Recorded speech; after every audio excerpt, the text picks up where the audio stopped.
upon myself to invite Presiding Elder Frazier because I thought that the bishop wanted to see him. And he brought along with him his wife, Diane. Diane and my wife converse quite a bit on telephone, so they can talk today in person. My brothers and sisters, time has come to introduce the bishop of the conference. It is always exciting for me to present Bishop Monroe. I have several introductions as I proceed in services and on occasions for him. And today is a special day in the life of Mount Olive on this 100th day of celebration, appreciation, and anticipation. Bishop Monroe is no ordinary bishop. He's extraordinary in his deportment and his discipline and his mannerism as a bishop in the church.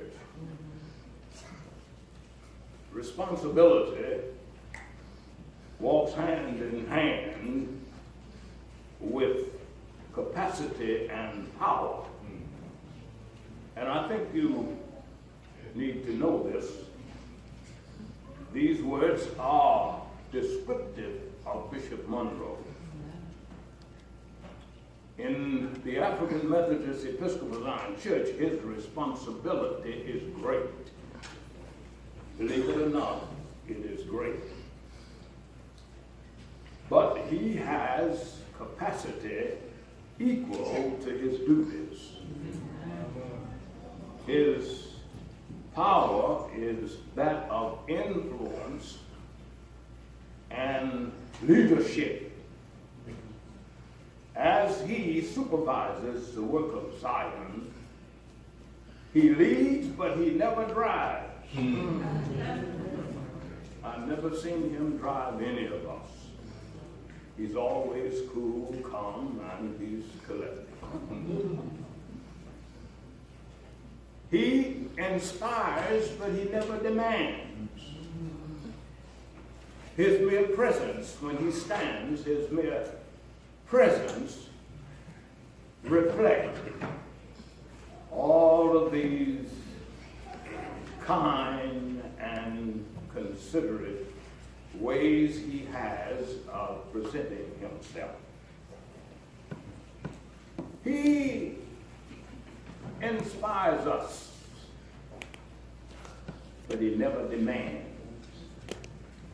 Now, on the other hand, he calls us to sacrificial service by his own example. It is interesting, his mind is that of an executive. Now, I must stop here and say to you, I don't know how he did it, but he did it. I used to keep in touch with W.O. Thompson, who was a staunch member in South Carolina. You remember that. And I would ask him, I said, W.O., how are you all doing down there? I said, how are you all going to come out with that project you all got going on down there? He said, I don't know, but we're going to make it. And Bishop Monroe discovered a strip mall. You all know what a strip mall is. It's just strip. Nothing there, it's just strip. And in the community, the late Norman Benson Field preached a sermon, I found the diamond in the slum. And Bishop Monroe found a diamond in the slums there in Rock Hill, South Carolina. And he and those people got together and they built a $3 million complex equal to any facility in South Carolina. And I said that because many of you have not had the chance to visit Rock Hill, and the Kenneth Monroe Transformation Center is a thing of beauty. It's not a strip mall. It is a thing of beauty. Bishop Monroe has the heart of a pastor. He is a bishop called to be shepherd of the Eastern North Carolina Episcopal District. He's a preacher.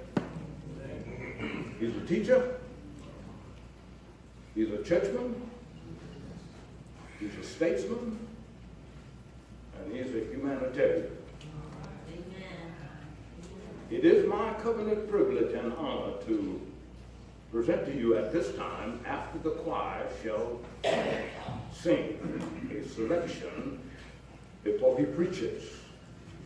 I don't want you to sit in your tent of judgment, but I want you to sit in your tent of prayer. And pray that God will move in a mysterious way as he preaches. Let the church say amen. Let the church say amen. Amen. Let the church say praise the Lord. Praise the Lord. Let the church shout hallelujah. Hallelujah. Sing choir. Thank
Church say amen. Amen. Thank you so very much. You may be seated. Thank you very much.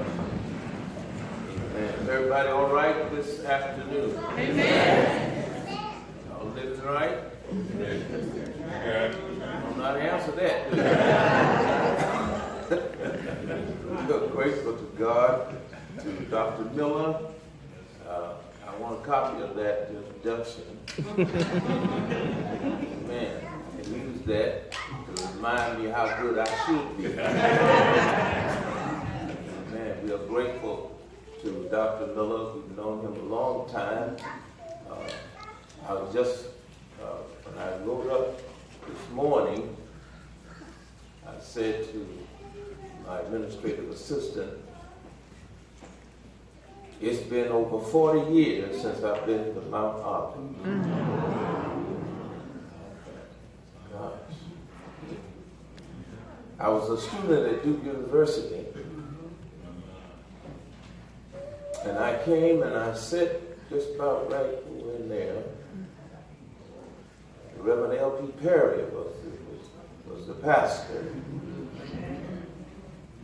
Bishop Reuben L. Speaks was doing a revival. And you know that's been a long time ago. Amen. And I have to kind of pinch myself sometimes to see what God has allowed me to experience in this ministry.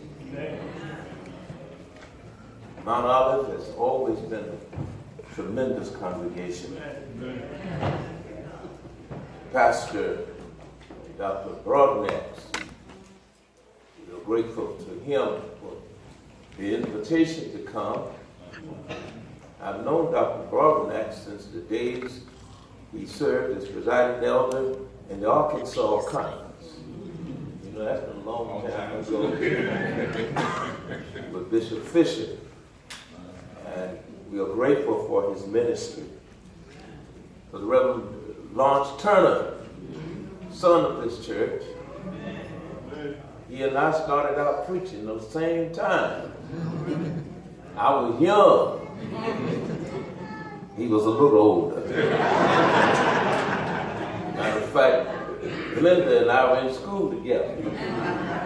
And she's older than me. But we're grateful. I remember Reverend Thomas. Magna Thomas, remember her very well. And we're grateful to see him here this morning. To Dr. Frazier, we're grateful to see him presiding elder of the Sanford District. And we are grateful to have him. He served with me in Kentucky. Now he's back here in North Carolina. Reverend McFarland, Ms. Peggy Miller, Sister Diane Frazier, Portia Jacobs. Amen. Grateful to see you. Sister Nadine Green, my administrative assistant. And my wife is not here. She had to speak in Fayetteville yesterday. I was in Salisbury at the graduation of Hood Theological Seminary.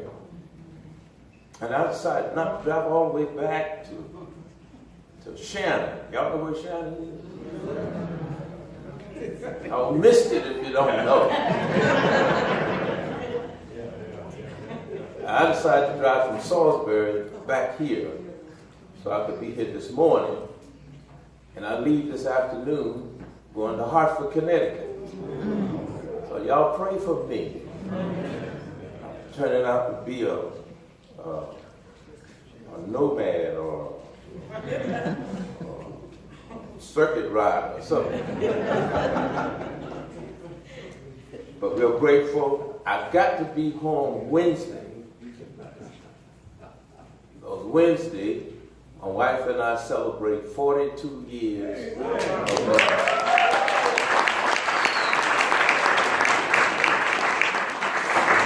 y'all pray I get back. I can make that go a little further. We're grateful to Mayor Pro Tem McFadden. You remember St. Mark, don't you?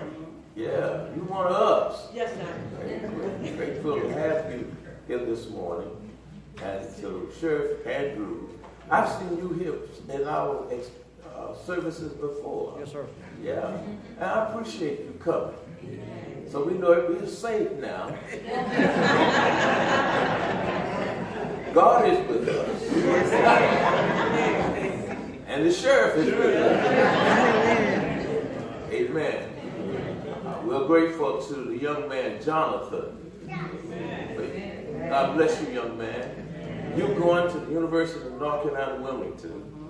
And I heard that. I said, well, now I need to get him to Warner Temple, Price Cathedral, or St. Luke. Yes, they're all there in Wilmington. So you come see me. I help you out. Because we don't want to lose you out there. Amen. Amen. Amen. God bless you. You know, we need to be a little more intentional about doing what God asked us to do.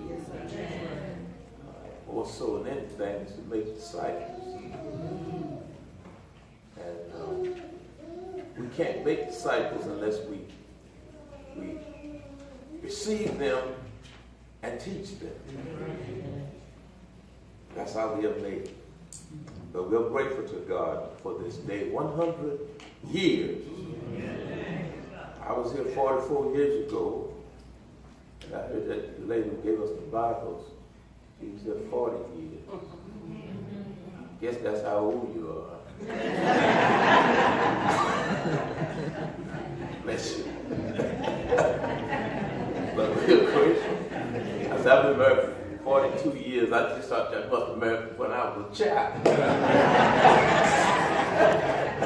But we're grateful to God for this day. Now, you know, you have the preacher, the bishop come, you put him up at 12:30. Everybody said, now he ought to make it short. Ain't nobody else did anything short today. I'm going to follow suit. Amen. Amen. God bless you. Even Reverend Turner's introduction was long. So I need y'all to pray with me.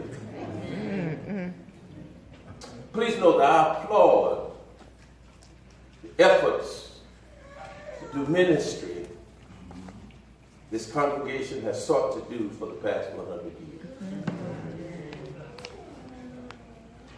Without question, souls have been saved. Ministries have touched the lives of hundreds and even thousands of people.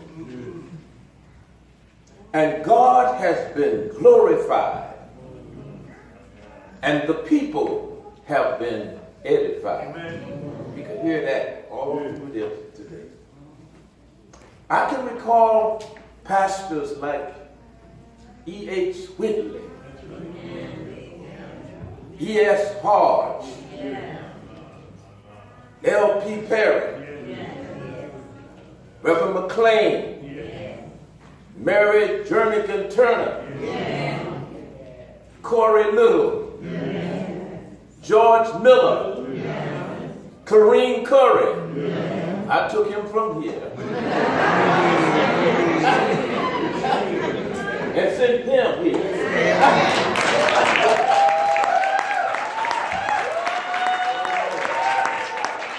I'm so glad to see y'all do that. Because when I called Reverend Curry, he left. I think one of the officers called me. You said, now Bishop, you make sure you send us somebody. Amen. Because I know what you've been through. Amen. You don't look like what you've been through.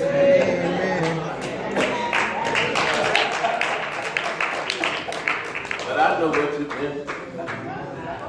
I can recall James A. Brown, Lighting Elder, M.F. Ward, E.J. Austin, S.J. Farrell,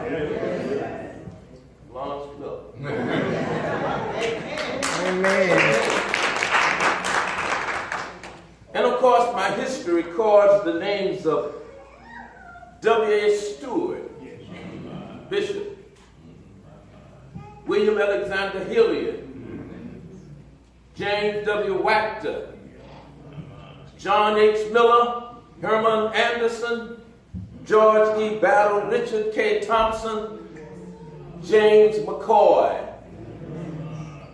as presiding bishops of this area.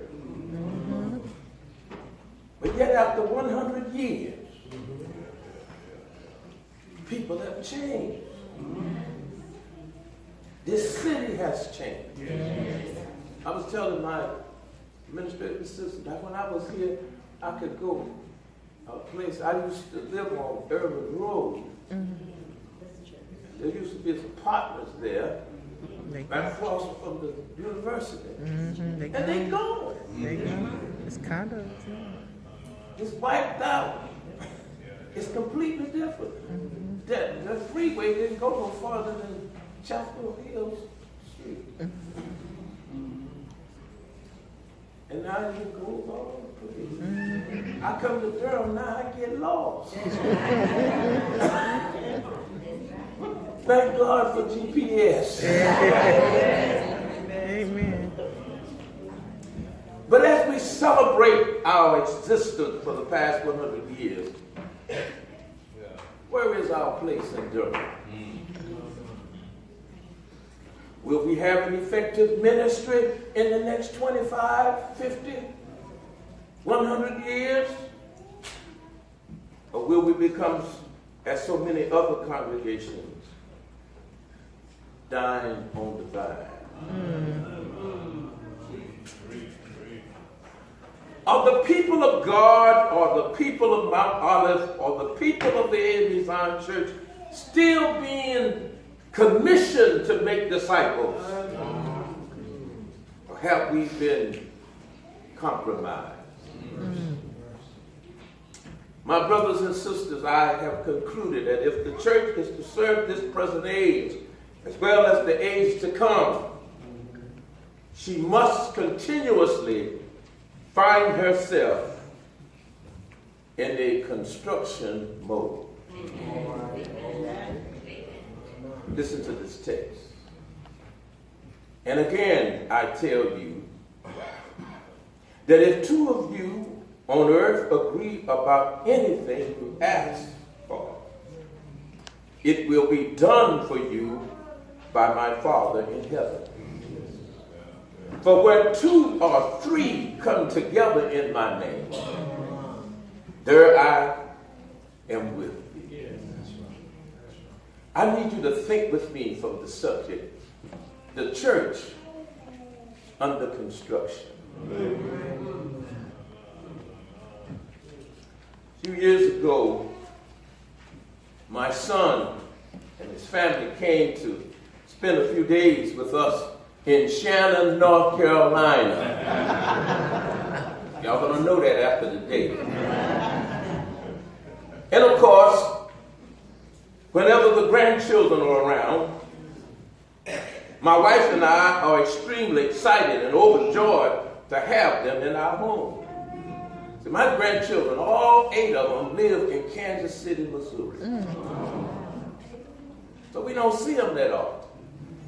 But nevertheless, each time my wife would prepare breakfast or dinner, my granddaughter, London, would assist my wife as she prepared those meals.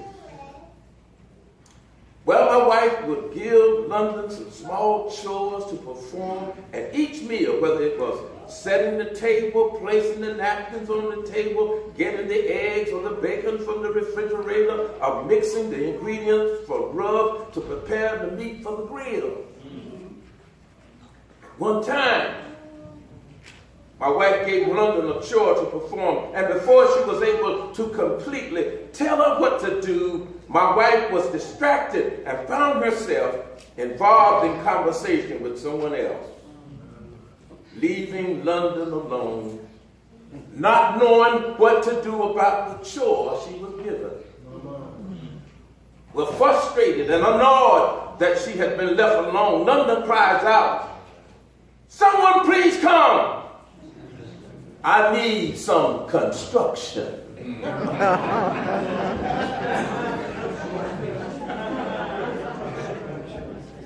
But upon hearing her, we all laughed because we understood that she meant I need some instruction. Yet when we think about it in another sense, there is a powerful message in her statement. I need some construction. Listen, the thought of being constructed or formed or built up or erected or created or even shaped for the purpose that God created us is a tremendous undertaking for anyone. Without question, when we look around our community or perhaps our society and note the people we must deal with, the environment we must live in, the conditions of our family, the state of our schools, or even the many issues of our congregation, it may be correct to say we need some construction. Without speaking about the buildings we are housed in, it's very evident that the people who are occupying those buildings need to be shaped. They need to be formed. They need to be constructed in a way that resembles our Creator. Yes. Yeah, y'all gonna pray with me? Yes. If you pray with me, I might get finished earlier. And of course, it's very possible that many of the places and buildings we attend for worship and ministry resembles the church of God in form and fashion, yes, sir, but not necessarily in function. Amen. The fact that we are called AME or Methodist or even Missionary Baptist, Free Will Baptist, Lutheran, Catholic, Pentecostal, holiness, or even non-denominational, which is a denomination, does not empower or authorize us to become a church, because in some instances we have not been constructed as the people of God. Are y'all hear what I'm saying? It is important for us to understand that most of the places for which we seek to worship God have not fully matured. Perhaps there is form without foundation. Or there is much reaction to what God does, but little or no response to what God requires of us. There are several baby congregations. And those congregations, you got to do everything for.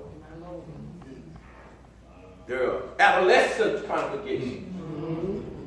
They're the ones you can't tell nothing.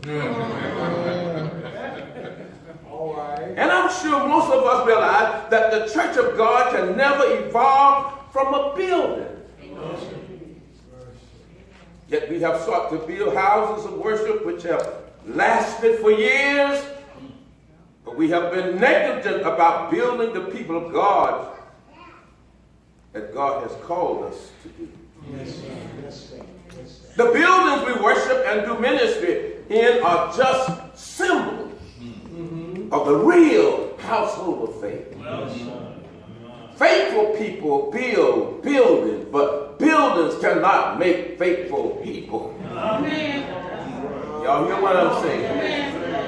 We have spent thousands and millions of dollars to build magnificent structures. We have made our edifices comfortable and convenient and correct and complete, while we have failed to invest any equal amount of resources to build the body of Christ. Sad. But many of us have joined buildings without ever becoming a disciple of Christ.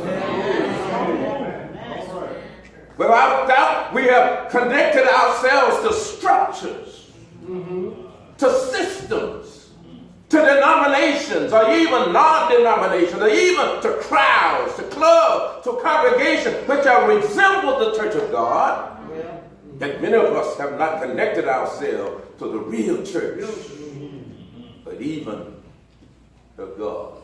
Y'all still out there? Amen. Of course, we are able to note that a church should not and does not start with a building. Church of God always starts with people who have recognized and acknowledged Jesus as their Lord. Amen. Jesus says in our lesson, if 2 or 3 are assembled together in my name, there I am in the midst of them. This passage of scripture directs our attention to the power of having communion with God. Not only is it important for us to recognize and acknowledge Jesus Christ, but it is essential for us to have communion with God. Yes, sir. Emphasis is placed on people coming together with God and achieving the will of God for the good of the people. Church is created or constructed because of our need to be with each other and to ignite the power of God in the world. Yes. Yeah. You know, I know people say, you know, That's right. but they need to assemble with each other. Yeah. See, that's how God is. There can never be a church without people who have been constructed or shaped, recognize as well as acknowledge Jesus Christ and are willing to commune together as people of God. Right. See, many times we feel it's necessary to acquire a building before we can establish a church. You need to run around looking for some storefront.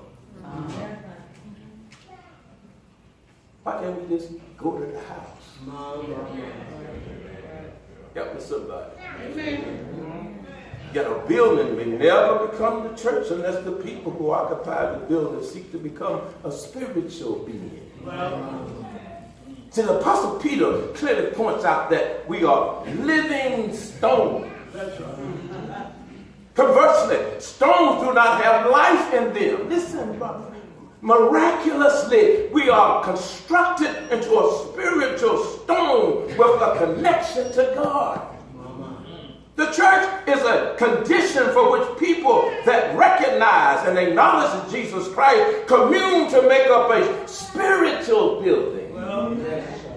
We are living stones, always seeking to exemplify the characteristics of God. Each day, these living stones seek to employ the love, the mercy, the grace, the joy, the peace, the goodness, the patience, the faith, and the gentleness of God. Yes, sir. We know that a physical building will never act like God, but living stones can. All right. We know that a physical building will never serve like God, and we know that a physical building will never be like God or love like God, but people who have been constructed, people who have been fashioned, people who have been shaped and erected to commune together and acknowledge Jesus as Christ can exemplify the characteristics of God. Yes, sir. Yes, sir. I think it's important to know that we must build the people before we can build a building. Amen. Amen. Well, therefore, y'all still out there? Yeah. I got about 50 more pages.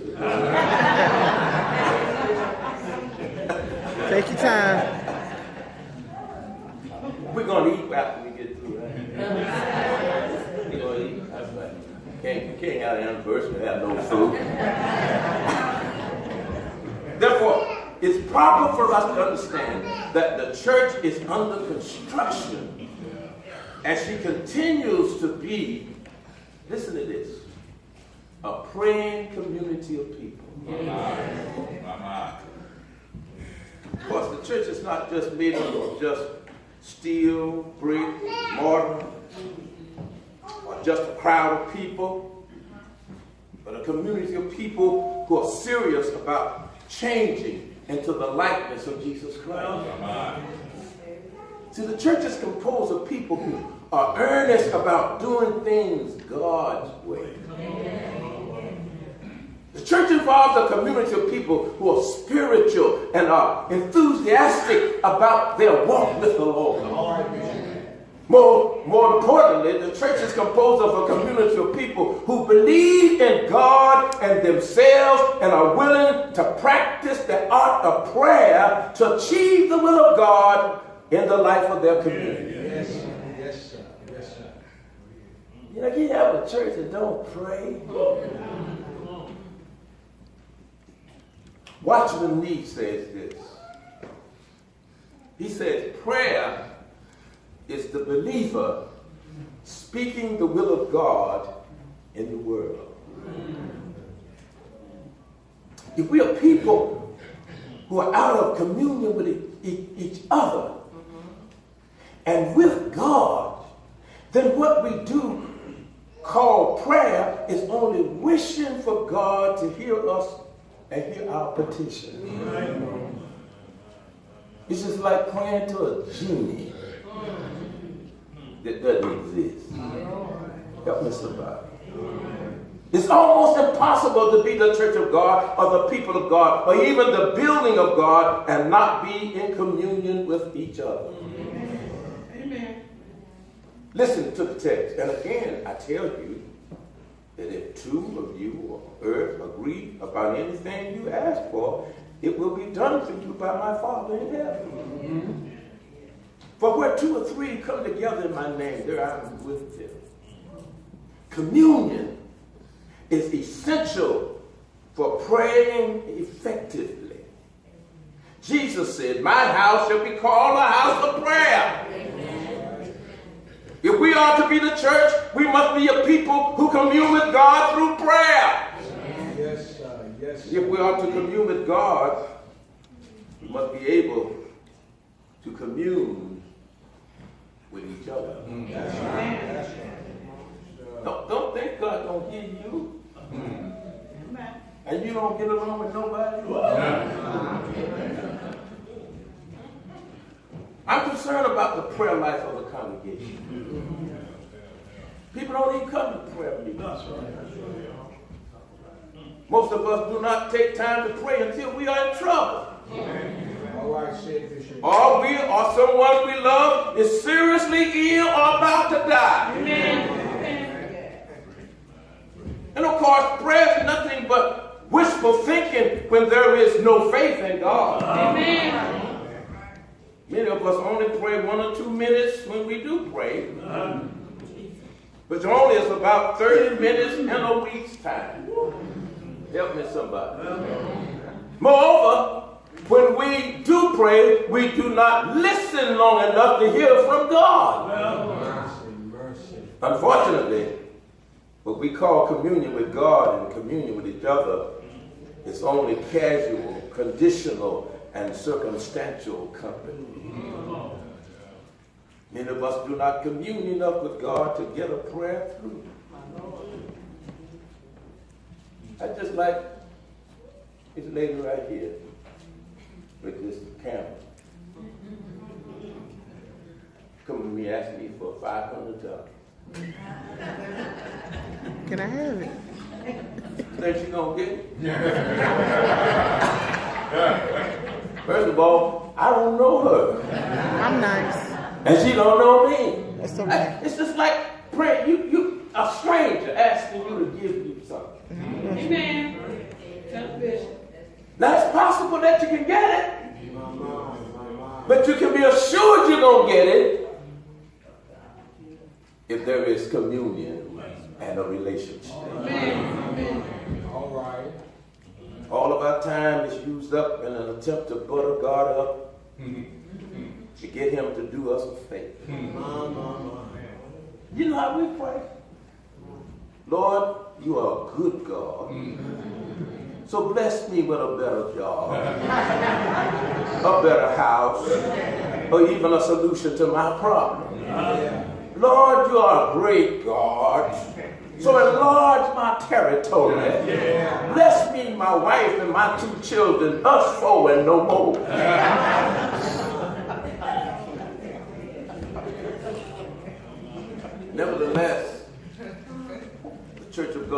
strictly the people who are serious about prayer. These people of God are people who seek to listen and adhere to the will of God. Yes. Our prayers are not based on what we say or how we say it, because God knows what we need before we ask. However, our prayers are based on how we listen and adhere to the will of God. In prayer, we seek construction as well as instruction. We seek answers, solutions, direction, help, reservations, and renewal for our lives as well as for others. Yet we cannot attain these things if we spend most of our time away from them. God wants us to be a part of a movement of people who congregate to initiate, activate, and demonstrate the power of God through prayer. The subject to find ourselves in troubling conditions and will not be able to find a way out if we fail to become a praying community. Yes. Are y'all still there? Yes. When we are not a praying community, we are in jeopardy of being a confused gathering of people without a clear understanding of the will of God. We will find ourselves operating on our own opinions rather than the will of God.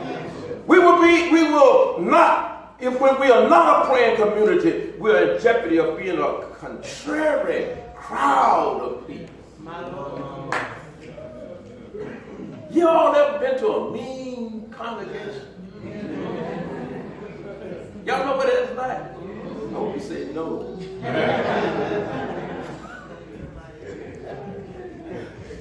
When we are not a praying congregation, we're in jeopardy of being a careless group of people. We will not be engaged in ministry.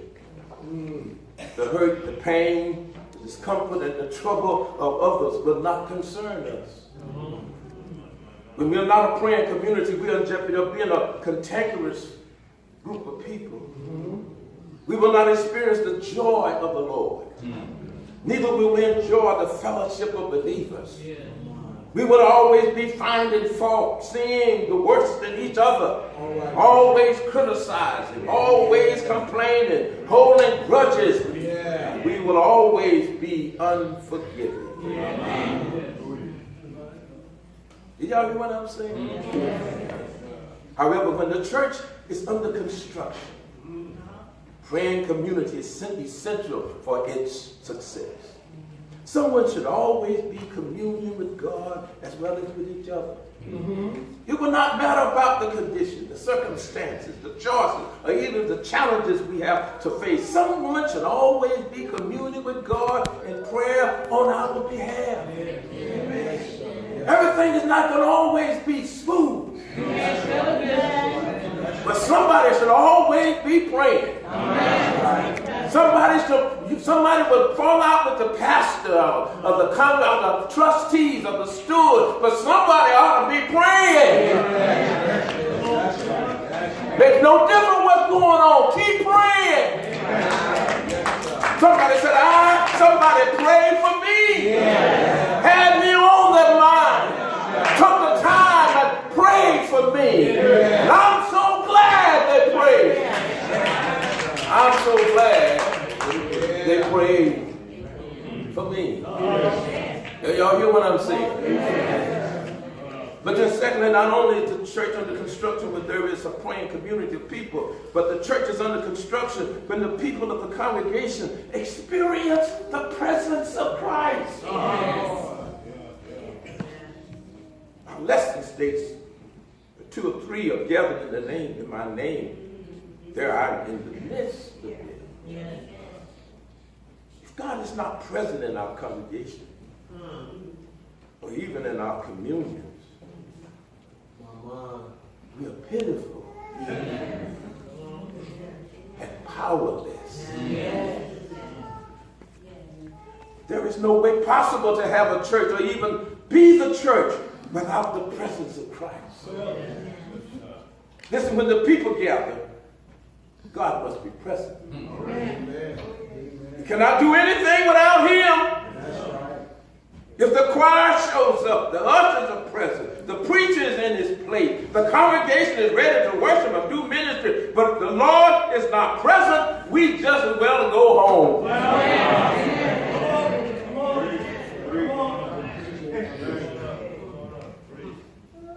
We never experienced the presence of Christ in our midst. The church only lives as a legend. We can always talk about what we used to do. We do not experience the presence of Christ today in our gathering. What we do as a congregation is illegitimate.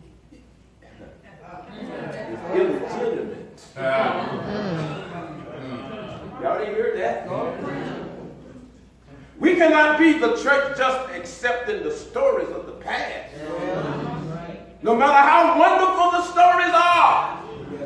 Our question is important for us to believe and embrace the stories of Jesus, but it's important for us to have our own personal stories about the wondering workings of Christ. The church is to be the church. Every now and then, someone in the congregation must experience the presence of Christ.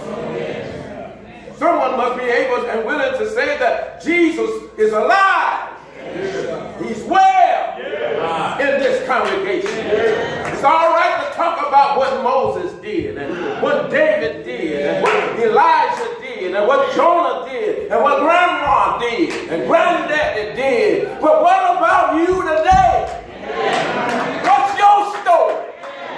What has God done for you? And you not even need to keep it to yourself. You need to tell your story.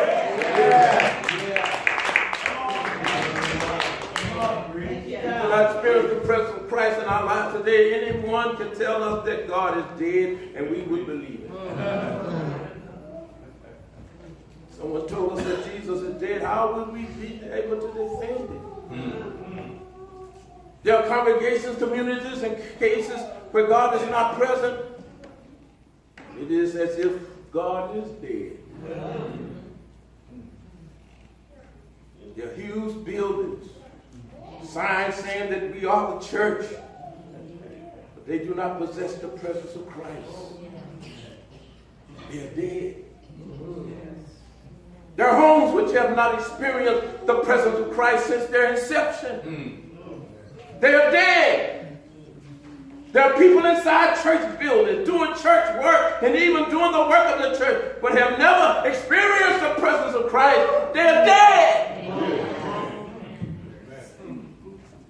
There's some traditions and customs in our congregation that have never had anything to do with Christ. And are now losing their value and significance.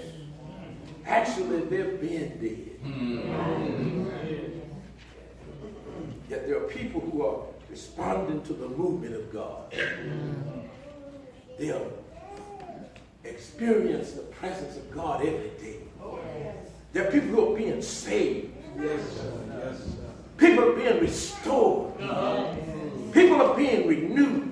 There are situations for which people are being delivered. God is moving, and somebody has experienced the presence of God every day. To those who may have not thought about it or had some doubt, I'm here to tell you that He lives. He ought to live in your house. You ought to live in your church building. But more importantly, He needs to live inside of you.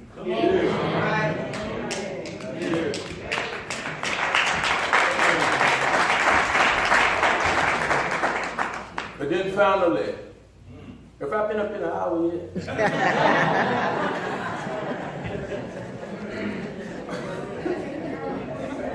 somebody's stomach growling. I thought that was an amen. But then finally, the church is under construction. The people of the congregation are about purposeful celebration. So a lot of what the church is purpose for is left undone. Some theologians have suggested that the purpose of the church is to be a light in the darkness, an oasis of truth in the erring world, and even a living witness to the presence of God among the people of the world. Time and time again, I have stated that the church is about making disciples, producing preachers, birthing congregations, and being a strong witness in the society. But our question, God has called us out to fellowship and to work together with one another and with Him to make these efforts happen in our world. Oh, if we are able to accomplish this feat, it's also important for us to take time to celebrate what God has done and what God is doing, as well as what God will do through us. Our celebration is an act of praise, adoration to God for who He is and for what He has done, as well as what He will do through His people called the church. Purposeful celebration keeps life in the church. Church that does not celebrate is about to deteriorate. Y'all hear what I'm saying? King David said, I was glad when they said unto me, let us go into the house of the Lord.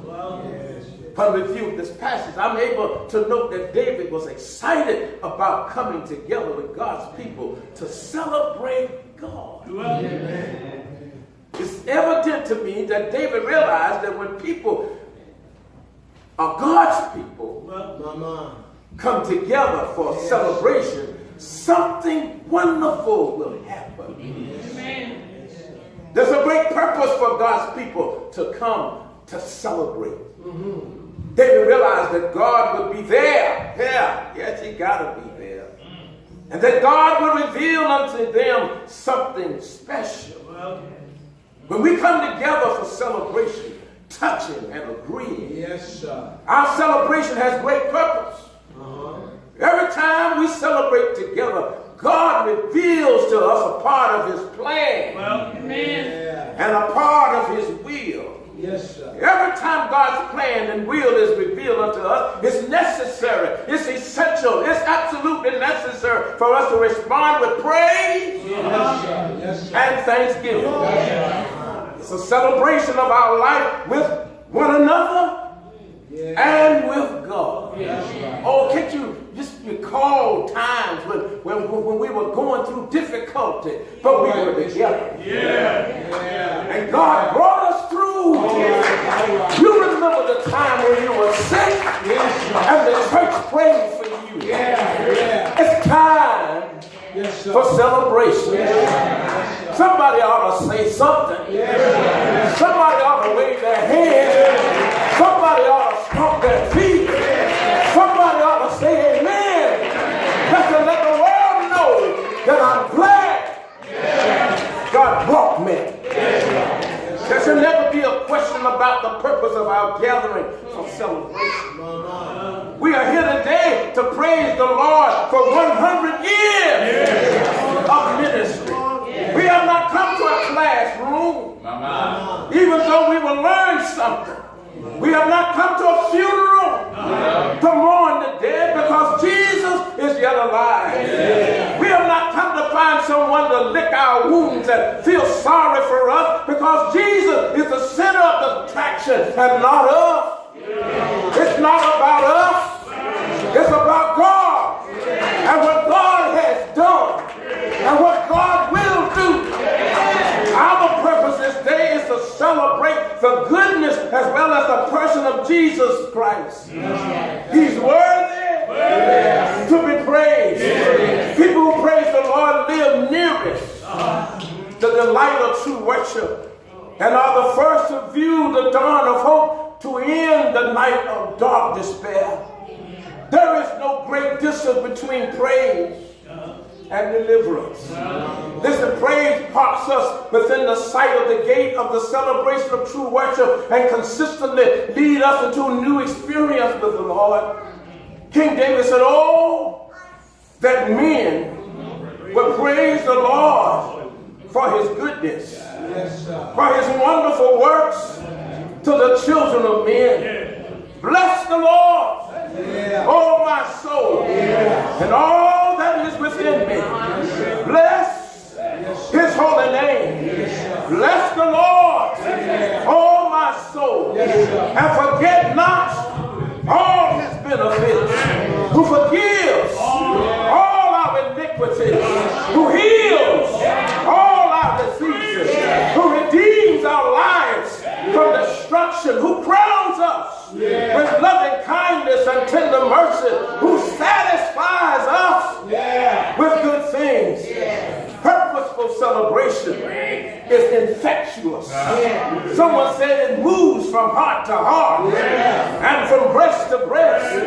We might not always fill up to purposeful celebration, but when we understand it is what we are designed to do, we will do it. Because we cannot help from praising and glorifying the Lord.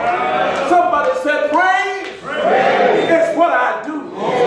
When I want to be close to you, I lift my hands and praise. Praise is who I am. I will praise him while I can. I'll bless the Lord at all times. I vow to praise you for the good and the bad. I'll praise you whether happy or sad. I'll praise you in all I go through, because praise is what I do. Because I owe it. I'm obligated to praise you. Praise is what I do, even when I'm going through. If I learn to worship you, no, my circumstance doesn't even have a chance. My praise outweighs the bad. I vow to praise you to the good and the bad. I'll praise you whether I'm happy or sad.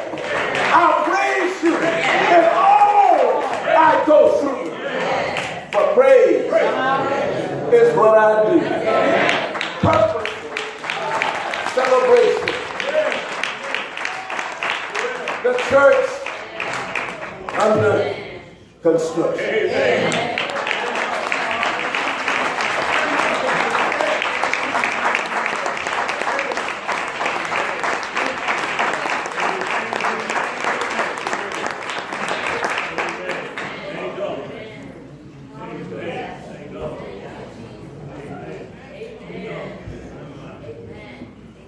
Certainly the bishop has blessed us tremendously.